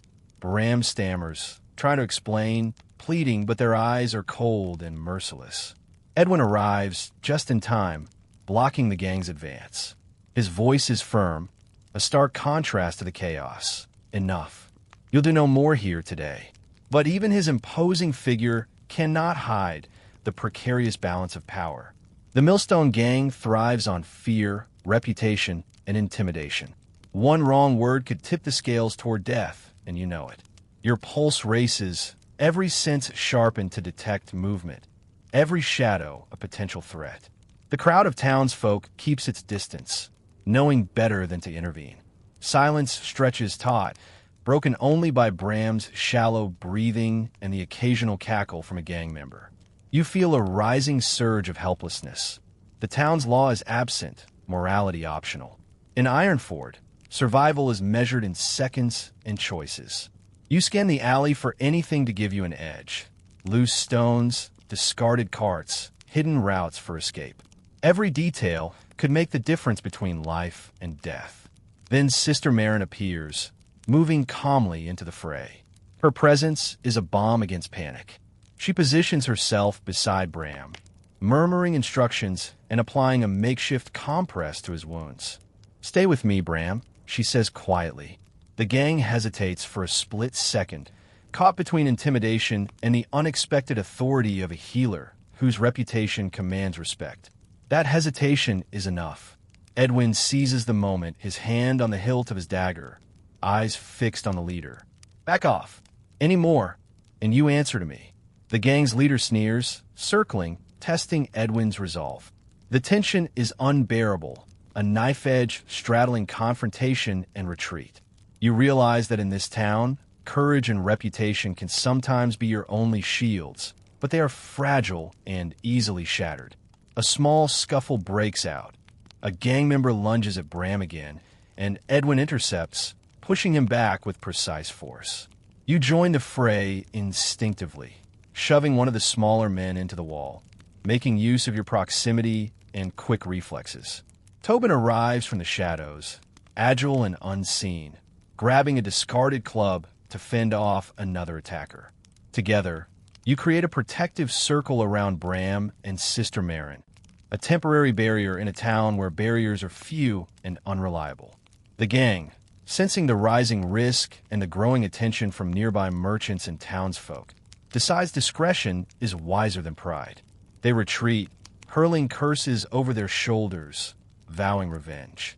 Bram collapses to the ground, trembling but alive. Relief washes over you, mingled with lingering fear. The fight is over, but the underlying threat remains. The Millstone gang never forgets, and in Ironford, debts and grudges are paid in flesh and blood. As the alley empties, Edwin pulls you aside, voice low and deliberate. "We bought time, not safety. They will be back, and we must be ready." Ironford does not forgive weakness. Bram's eyes meet yours, filled with gratitude and terror. Sister Marin kneels beside him, calming him with quiet words. You understand, more than ever, the stakes. Alliances, courage, and vigilance are the only tools you possess in this merciless town. The morning sunlight now feels harsh, illuminating the grime and scars left behind. Ironford is a town where danger walks openly, and even the small victories come at great risk. You learn, in the heat of the Millstone gang strike, that survival here is as much about skill and courage as it is about reading the currents of fear, loyalty, and human unpredictability. The town teaches harsh lessons, and you are only beginning to understand them. Night falls over Ironford, but the shadows in Sister Marin's healer's quarters are alive with quiet vigilance. The small room is crowded with herbs hanging from wooden beams, jars of salves and potions lined meticulously along shelves, and the faint, medicinal scent of dried plants. You step inside, exhausted, the tension of the Millstone gang strike still ringing in your bones. The candlelight flickers across Marin's calm, determined face, a small island of steadiness in the town's relentless chaos. The room is cramped, but it is sanctuary. Bram lies on a pallet, bandages wrapped carefully around his bruised torso. Tobin paces nervously, listening at the door. Edwin leans against a wall, eyes scanning the street through a small window, alert to every sound. You take a deep breath, absorbing the smell of chamomile and rosemary, the low murmur of Marin's instructions. It is the first time since arriving that you feel the thin line between vigilance and fatigue. Sister Marin begins instructing you in basic wound care and survival skills. She shows how to clean a cut with wine, wrap a bandage to avoid infection, and maintain composure under duress. Precision matters more than strength, she whispers, her voice soft but firm. A calm hand saves lives where violence cannot. You follow her directions, realizing that knowledge is as powerful a weapon as any blade in Ironford. Suddenly, a noise at the door jolts everyone. Footsteps, careful, stealthy. You and Edwin exchange a glance, hands moving instinctively toward concealed weapons. Sister Marin raises a finger, silencing all. Tobin crouches low, eyes wide, heart pounding audibly in the stillness. The door creaks, and a shadow slips inside. A thief, masked and small, attempting to seize valuables from the healer's supplies. The confrontation is tense, but silent. Edwin steps forward, placing himself between the intruder and Bram. "Leave now, and you may escape," he says, voice steady, controlled. The thief freezes, weighing risk against greed. You notice Tobin's hands gripping a wooden stool, ready to act if necessary. Marin's calm presence seems to anchor the intruder momentarily. Finally, the thief retreats, melting into the alley outside. Relief washes over the room, but is tempered by the knowledge that danger lurks constantly, even within supposed safety. The night deepens. Sister Marin returns to Bram's side, adjusting his bandages with practiced care. She murmurs words of comfort, explaining the herbs she is applying and their purpose. You observe, learning not just techniques, but the subtleties of human care, the balance of firmness and reassurance, authority and empathy. It is a lesson in survival that goes beyond combat or vigilance. It is about preserving life in the face of relentless threats. Conversations are hushed, a stark contrast to the raucous chaos of Ironford streets. Tobin confides in you, voice trembling. "I never knew danger could be this close inside, where you think it's safe." You nod, understanding entirely. Survival in this town is not only about avoiding the obvious perils, gangs, thieves, brawls, but also the invisible threats lurking in human desperation and greed. Hours pass slowly. You take turns keeping watch by the small window, ears straining for sounds of pursuit or intrusion. Edwin shares stories of past encounters in other towns, lessons learned in the crucible of violence and scarcity. You realize that in Ironford, every day teaches a new survival skill. Every night tests endurance, and every ally must be chosen carefully. By dawn, the healer's quarters are quiet. The candle burns low, casting long shadows across the floor. Bram sleeps, recovering slowly. Tobin rests against a wall, exhausted but unharmed. Sister Marin stands by the door, looking out over the empty street, her silhouette resolute. You take a final look at the room, a fragile sanctuary, a bastion of knowledge, and a place where the town's chaos feels momentarily held at bay. In these hours, you learn the most vital truth. In Ironford, even the safest spaces demand courage, vigilance, and wisdom. The healer's quarters are not a shield from the town's dangers. They're a training ground, a place where you learn to survive the unrelenting perils both outside and within. And as you step into the approaching morning, you carry that lesson like armor against the storm that is the medieval town. The first frost of winter has settled over Ironford, turning streets into slick ribbons of ice and dusting roofs with a gray layer of snow. You step outside the healer's quarters and are immediately struck by the town's grim transformation. Smoke from the chimneys twists in the frigid air, mingling with the stench of uncollected refuse. Hunger is visible in every face you pass. Sunken cheeks, hollow eyes, trembling hands. The town feels smaller now, crowded, desperate, as if the cold itself presses in on all who dwell here. Sister Marin joins you in the morning, her breath a mist in the icy air. "Food runs short," she says quietly, her eyes scanning the streets. Stores are looted, the poor grow bolder, and desperation makes people cruel. She guides you to a small market square, where a handful of merchants try to sell the last of their grains and salted meats.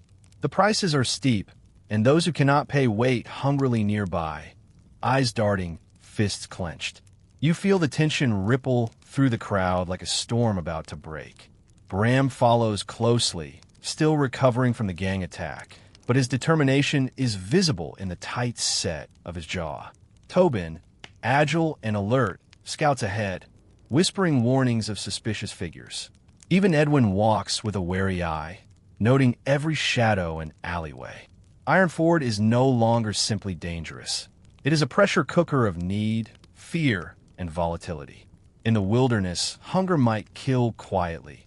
Here, it inspires theft, violence, and public cruelty. A scuffle erupts near a half-empty grain stall. Two men grapple over a sack of oats, their desperation turning physical. One falls to the cobbles, cutting his cheek, blood mingling with frost.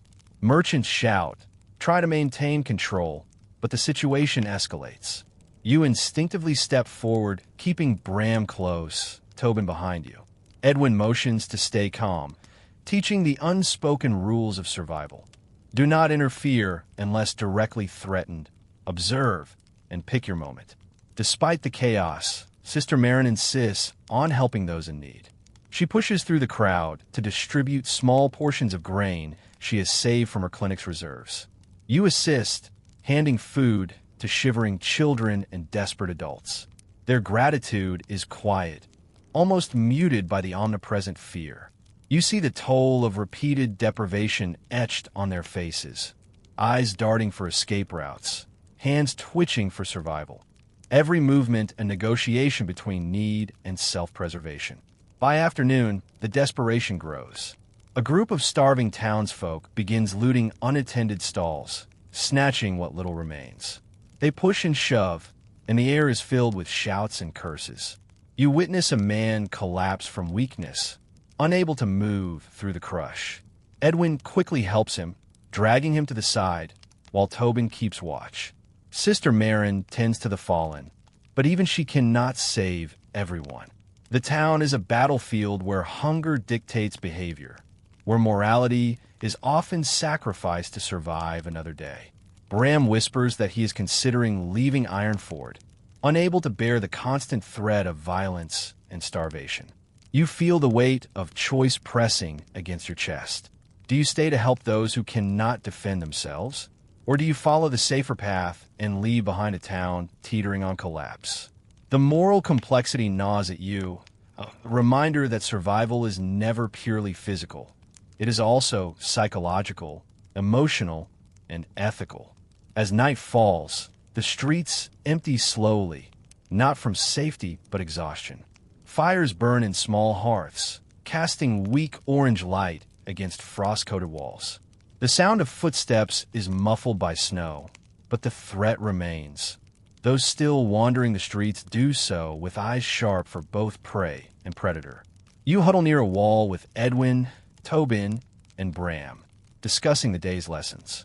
Survival in Ironford is no longer about avoiding thieves or gangs. It is about navigating a city driven by hunger, fear, and human desperation. The cold seeps into your bones as you reflect on the day.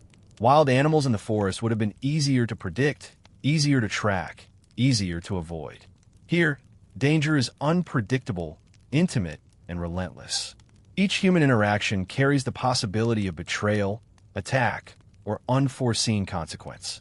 Ironford is a town where survival is a constant negotiation, a series of delicate balances, and every step is measured against fear, morality, and need. As you retire to the healer's quarters, the faint sound of distant shouting lingers. Tonight, you sleep lightly, knowing that hunger and desperation will once again shape the streets when dawn breaks. Ironford has taught you a harsh truth. The greatest threats are not the wilderness or the elements. They are the people who walk among you, driven by survival itself. The morning fog clings low to Ironford streets, curling around the narrow alleys and spilling into every doorway. You walk cautiously alongside Edwin and Tobin, each step measured, boots crunching on frost-coated cobblestones. Hunger has left the townsfolk wary, their eyes darting at every shadow. Yet, it is not the desperate citizens who concern you most. It is the town guard. In theory, they are meant to uphold the law, but you have learned their true purpose: power, extortion, and self-preservation. You catch glimpses of them stationed at the gates, leaning on their spears, eyes sharp for coin, influence, or anyone they can intimidate. One guard stops a woman carrying a small basket of bread. He demands payment for safe passage, his sneer revealing that mercy is optional and obedience mandatory. You feel a chill beyond the winter air, the realization that authority here is as dangerous as starvation. Edwin whispers, low and cautious. Never show weakness around them. Their justice is bought and sold, and they watch carefully for anyone who dares question it. Tobin nods silently, tightening his grip on the small dagger hidden beneath his coat. Bram, still recovering from the gang's assault, lingers slightly behind, eyes wide with unease. You understand instinctively. In Ironford, survival is often determined not by skill or courage, but by navigating the corrupt structures that govern every aspect of life.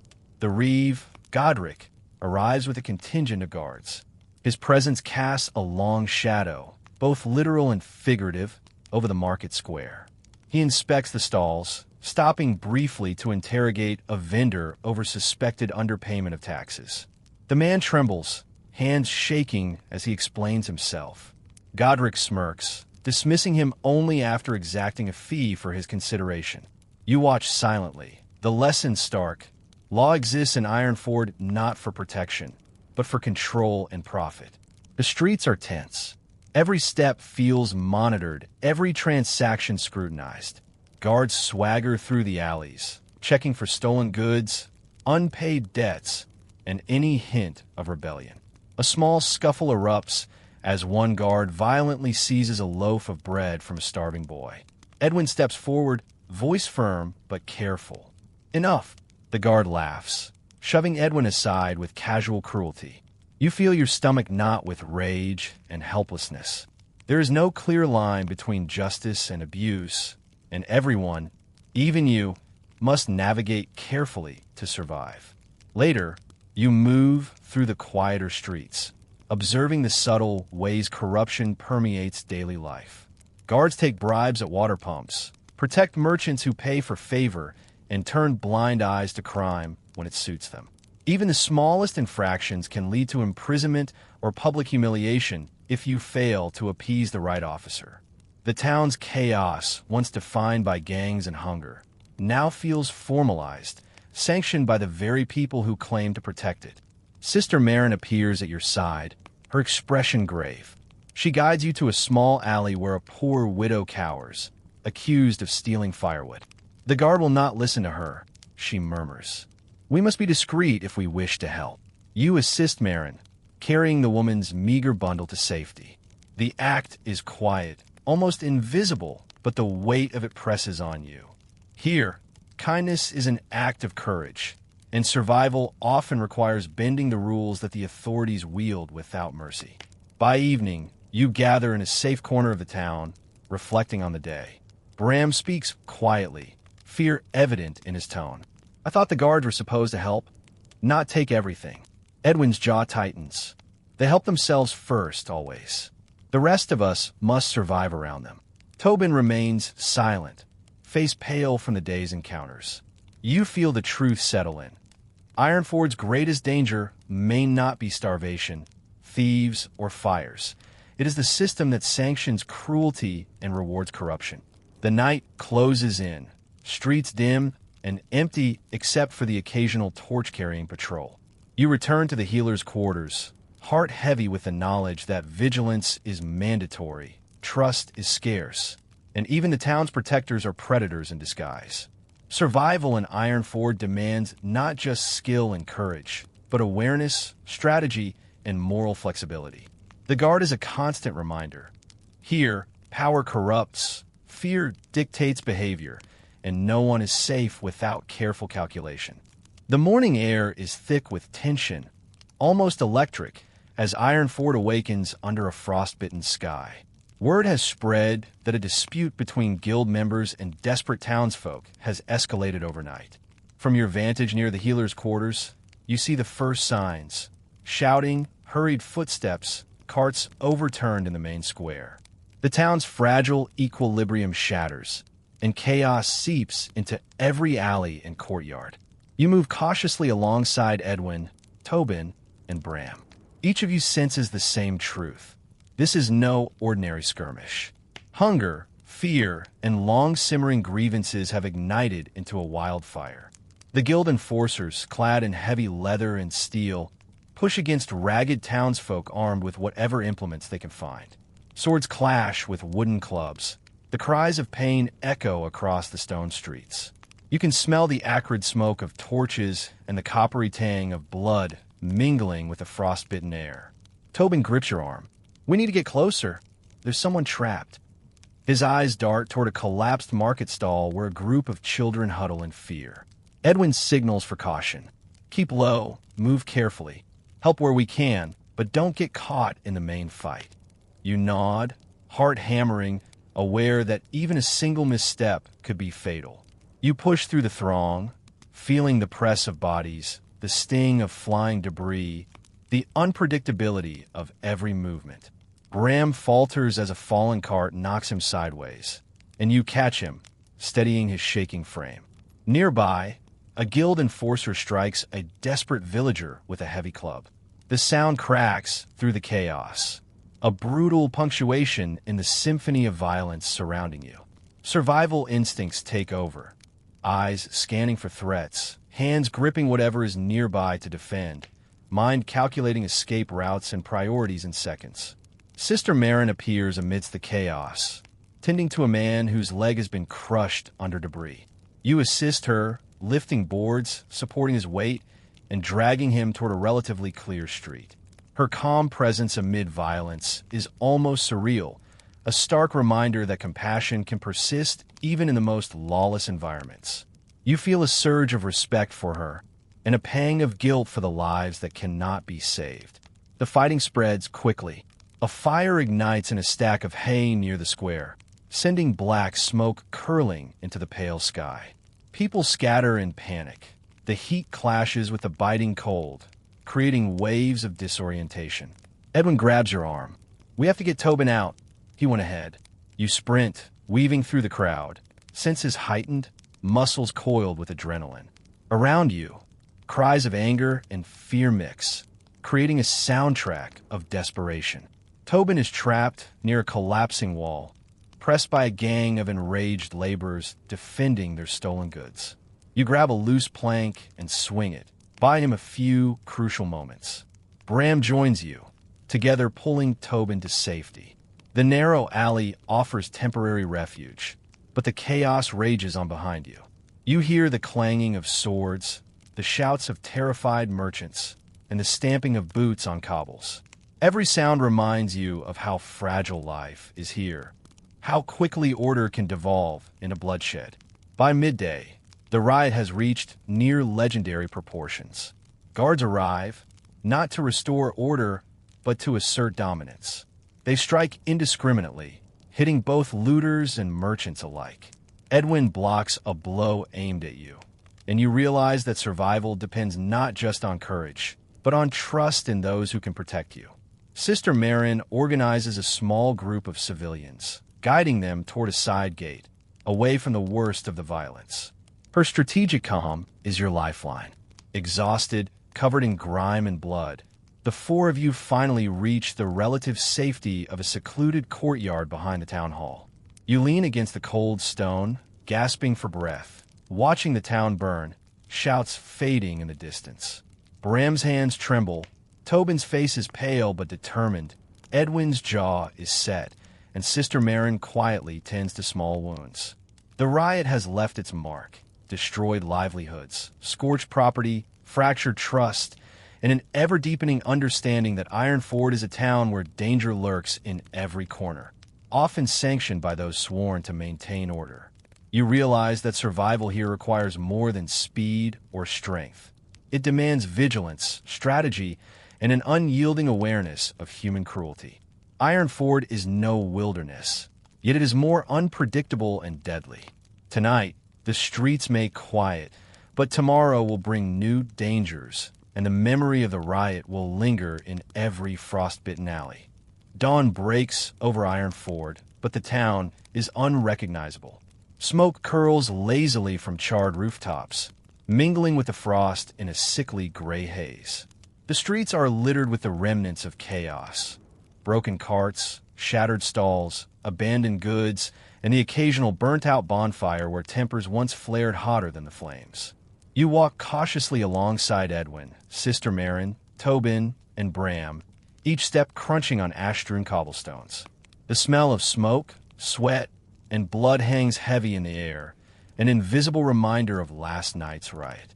Bodies lie in the streets, some covered hastily with rags, others left exposed, a grim testament to the sudden, lawless violence.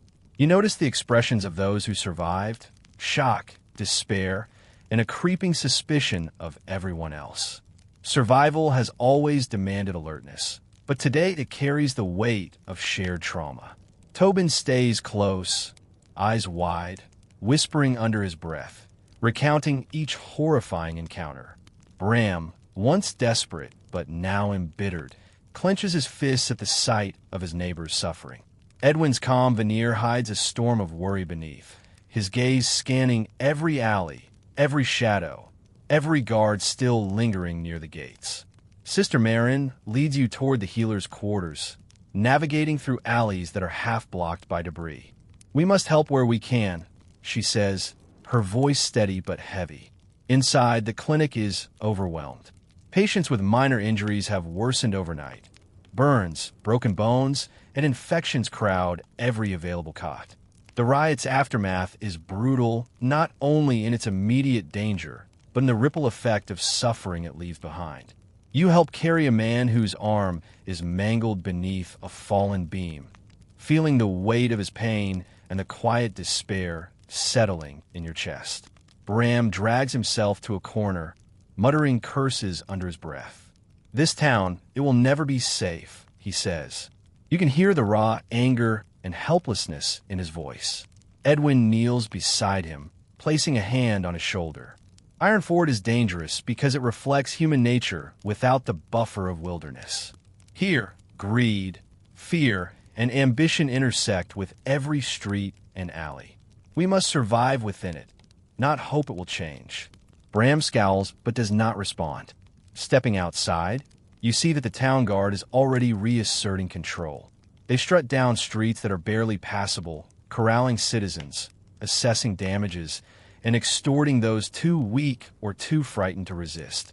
Reeve Godric appears briefly, his expression unreadable as he surveys the aftermath. You notice subtle acts of cruelty: a man forced to pay fines for abandoned property, a merchant slapped for failing to protect his goods.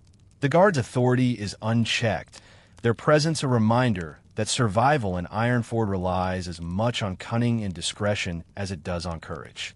The market square is nearly unrecognizable. Where once vibrant stalls offered goods and chatter, there is now emptiness and ruin. You pass a burnt-out bakery, smoke still rising from its ashes.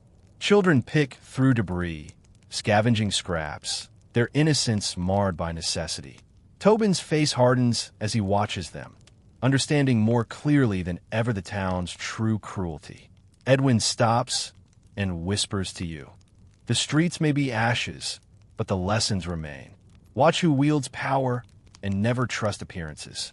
By midday, the survivors gather in small clusters, sharing what little food and water remains. You see loyalty tested, alliances formed and broken, and fear driving decisions more than reason. Sister Marin works tirelessly, tending to burns and wounds, her hands steady despite exhaustion. You help her, silently acknowledging the human resilience that exists even amidst overwhelming danger. Each action feels both monumental and trivial. Monumental for those you save, trivial compared to the scale of destruction around you. As evening descends, Ironford quiets, though unease lingers like a persistent fog. You and your companions find temporary refuge in a half-intact alleyway, reflecting on the choices and events of the day. Tobin, now visibly more mature, whispers, "We survived, but at what cost?" Edwin gazes toward the darkened streets. "We survived because we were aware, because we acted carefully, and because we trusted each other. The town has not changed. It will always be dangerous, but we have learned how to endure it." Bram remains silent, staring at the ground, haunted by what he has seen. You feel the weight of it all. Ironford streets, once filled with opportunity and hope, have proven more lethal than any wilderness. Every shadow could harbor violence, every authority figure a predator, and every act of kindness a risk. The lessons are seared into your mind. Survival in the town depends not on strength alone, but on vigilance, compassion tempered with caution, and the willingness to act decisively in the face of cruelty. Tonight, the town may sleep, but the scars remain, etched into every alley and every heart that walks its streets. Dawn creeps over Ironford, painting the town in pale, gray light, but there is no serenity in the streets. Every shadow seems to twitch with threat, every alley whispering reminders of last night's chaos. You, Edwin, Sister Marin, Tobin, and Bram huddle in a narrow passage behind what remains of the butcher's shop, forming a plan that feels both urgent and impossible. Survival depends not on brute force now, but on cunning, silence, and timing. Edwin lays out the route, pointing toward a network of narrow alleyways that lead to the city's old sewage tunnels. These passages are old, he warns, mostly forgotten, often flooded, and crawling with vermin. But they are our only chance to leave before the Millstone gang regains their footing. Tobin peers over his shoulder, the boy's face drawn with fear, but eyes bright with resolve. I know every shortcut, every hidden door. Follow my lead, and we may just get out alive. Bram nods, but his fists clench at the memory of the beating he endured.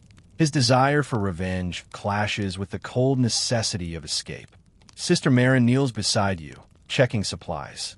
Bandages, a small vial of herbs, and a few coins are all you have to barter if discovered.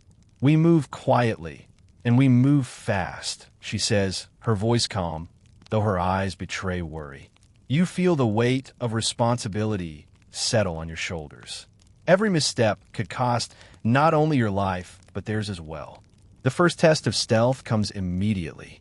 A pair of town guards, already suspicious after last night's riot, patrol the alley where you begin your journey. You flatten yourself against the wall, feeling the grime of soot and dust cling to your skin. The guards pass, their boots thudding on the cobblestones, oblivious to your presence.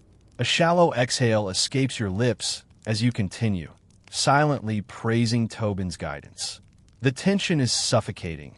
The slightest noise, clinking coin, shifting stone, cough, could betray you. The group reaches the entrance to the old tunnels. A wooden hatch, barely visible behind a pile of rotting crates, creaks ominously as Edwin lifts it. Inside, the air is rank with decay, stagnant water, mold, and the unmistakable scent of excrement. Rats scuttle along the walls, tiny claws scratching over stone. You step cautiously, leading Bram and Tobin, while Sister Marin carries supplies and Edwin keeps watch at the rear. Your boots splash through shallow puddles, each step echoing in the darkness, a constant reminder of how easily you could be discovered. Halfway through the tunnels, the passage narrows dangerously. Water rises to your ankles, seeping into your clothing and chilling you to the bone. Bram grumbles, but there is no room for hesitation. We go forward, or we risk staying and being caught. You remind him. Sister Marin mutters prayers under her breath, her calm presence grounding you. Tobin navigates through the twists and turns with remarkable agility, leading you past collapsed sections and flooded chambers. Each turn brings a mixture of relief and anxiety. Every corner could hold discovery or collapse. Finally, after what feels like hours, the tunnel opens to the outskirts of the town, near the old mill. The gray light of early morning offers hope, but also exposure. You and your companions emerge quietly, pressed against walls, eyes scanning for patrols. Edwin signals to move, and you follow, hearts pounding, legs stiff from the cramped tunnel crawl. The Millstone gang has yet to spot you, but you know their presence lingers, an unseen threat waiting to pounce. As you slip into the outskirts, the tension begins to shift, replaced by cautious hope. Bram's anger is tempered by the pressing need for survival. Tobin glances back, eyes alert, whispering, "We're not out yet. Keep moving." Sister Marin tightens her grip on the herbs she carries, silently preparing for anyone who might be injured or attacked. Edwin leads you down a final narrow path that will take you beyond the town gates, into the uncertain safety of the surrounding countryside. The escape plan works, but not without scars. Each of you carries the memory of Ironford's dangers, the riot, the gangs, the corrupt guards. And yet, moving beyond the town walls, you feel a fragile sense of freedom. The streets that once felt like home now seem like a cage, and the wilderness beyond offers both risk and relief.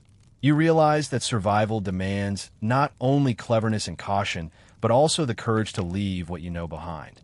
The mist lies thick over Ironford's eastern gate, curling around the stone towers like a living thing. You can barely make out the outlines of the wooden portcullis and the walls beyond. Your group moves cautiously along the path, hearts hammering with anticipation and fear. Every step is measured, but you know the Millstone Gang is waiting, silent, patient, lethal. Tobin leads, eyes sharp, ears straining for even the slightest sound. Edwin brings up the rear, hand resting on the hilt of a short sword, muscles coiled for action. Sister Marin's grip tightens around the small satchel of herbs and bandages, her quiet presence a steadying force. Bram's eyes flash with a mixture of fear and the burning desire for revenge. You feel the tension coiling in your chest. This is no longer about escape alone. It is about surviving a final test of wit, courage, and endurance. A shadow moves across the mist. You freeze, recognizing the unmistakable posture of a Millstone Gang enforcer. The mist amplifies every sound, the scrape of leather, the faint jingle of coin, the rustle of fabric. Edwin signals for the group to halt. Your breath catches, visible in the cold air, mingling with the faint scent of smoke from last night's fires. Every instinct screams that a fight is inevitable. The first strike comes without warning. A figure lunges from the fog, dagger glinting in the pale light. Tobin reacts instantly, sidestepping and grabbing a discarded stick as a makeshift weapon.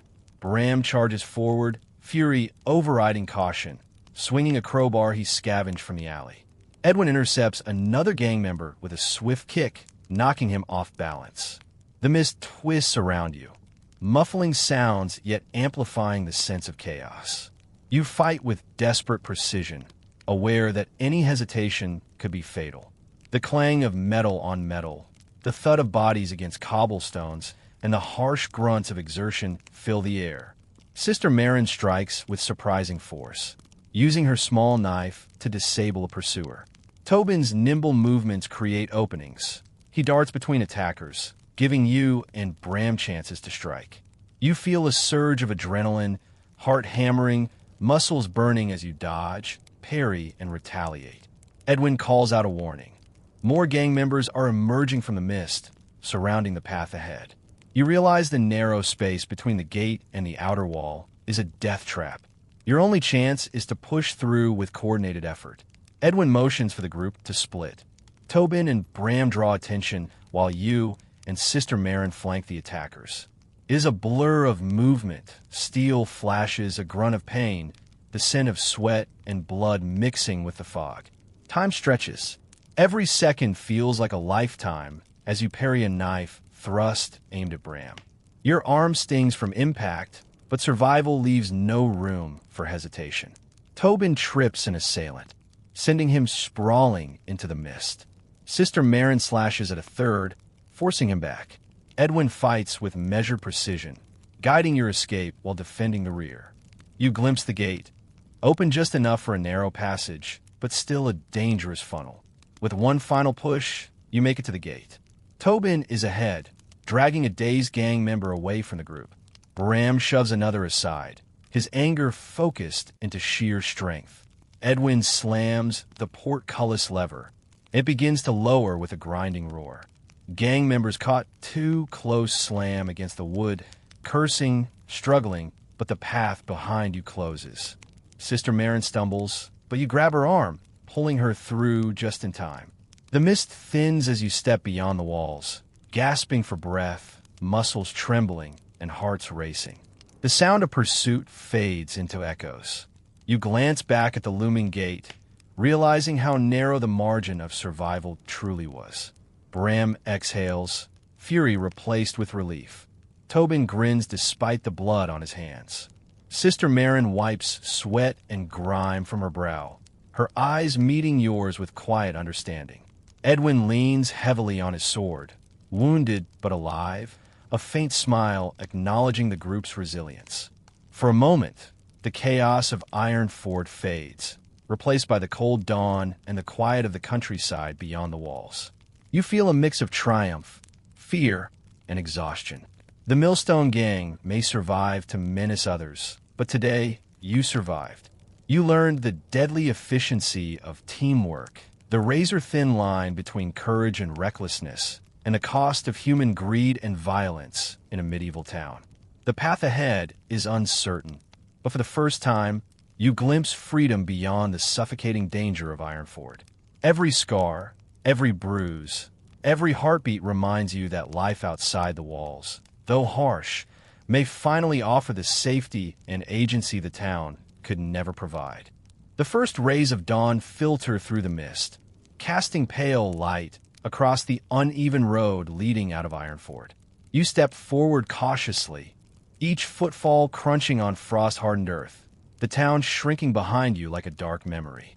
The gates that once confined you now stand silent, the echoes of last night's violence fading into mist. You feel the weight of every moment, every fight, every near-death experience pressing down on your shoulders. Ironford taught you lessons no forest or wilderness could ever teach.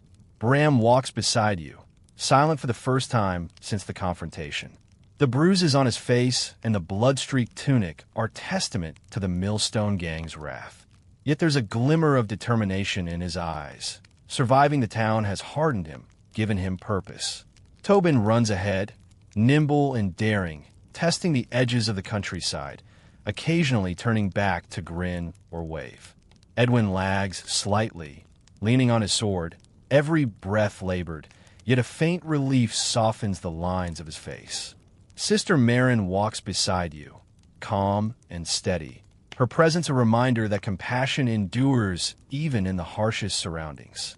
The town disappears behind a ridge, the familiar sights of crooked houses, narrow alleys, and filthy streets replaced by open fields and distant hills.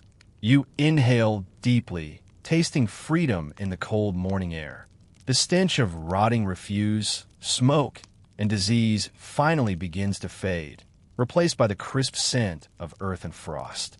Your body aches from exhaustion, muscles screaming from overuse, but your spirit feels lighter. The terror and chaos of the town, its greed, cruelty, and suffocating density, remain only as memory. As you walk, you reflect on the countless dangers you survived. The open sewers and filth, the hidden plague houses, the Millstone Gang's brutal tactics, corrupt guards, and the unpredictable fury of a festival gone mad. You realize the town was more dangerous than the wilds outside. Here, threats were hidden in plain sight, human and systemic alike, striking with malice, ignorance, or neglect. Nature may be ruthless, but at least it is honest. Ironford, you now understand, is a place where human cunning and cruelty magnify every peril. Tobin trips over a stone, and you laugh softly, relief threading through the tension that has gripped your chest for days. Bram mutters something about never trusting a town again, and Edwin grunts in agreement, grimacing from old and new injuries. Sister Marin places a comforting hand on your shoulder, her eyes meeting yours with unspoken understanding. Survival is not just about endurance. It's about who you are willing to protect and the choices you make when danger is constant. Hours pass, the town completely gone, replaced by open fields, hedgerows, and the distant silhouette of a forest. You spot wildlife cautiously observing from afar, deer, a fox, and birds rising from the hedges. It is life untainted by the corruption and desperation you left behind. The journey ahead is uncertain. You know that danger still exists in the world beyond, but is a danger that can be read, measured, and respected. The chaos of Ironford offered no such certainty.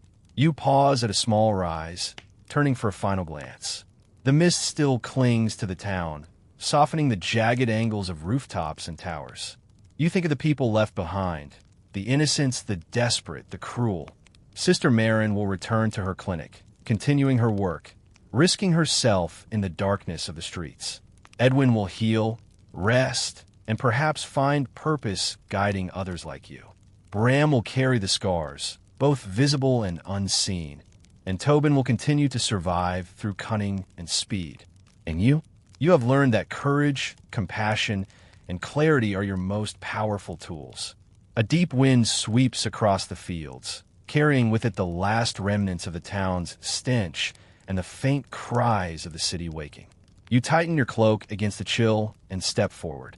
With each stride, Ironford becomes smaller, its dangers more like shadows than reality. The sun rises higher, illuminating the path ahead, promising freedom, growth, and lessons carried into the rest of your life. For the first time in weeks, you are not fleeing. You are moving towards something new. Ironford taught you the truth, that towns may be walled and orderly, but danger is not always visible. It thrives in the corruption, the desperation, and the unchecked malice of human nature. Leaving it behind, you carry scars and wisdom, understanding now that the wilderness, harsh, unforgiving, and honest, might have been safer than the very streets you walked. As you disappear into the morning, the town vanishes behind a curtain of mist, leaving only memories, lessons, and the hard-won knowledge that survival requires not just strength, but keen observation, courage, and an unbreakable will to endure. The road stretches ahead, uncertain yet alive with possibility, and you walk it ready for whatever comes next.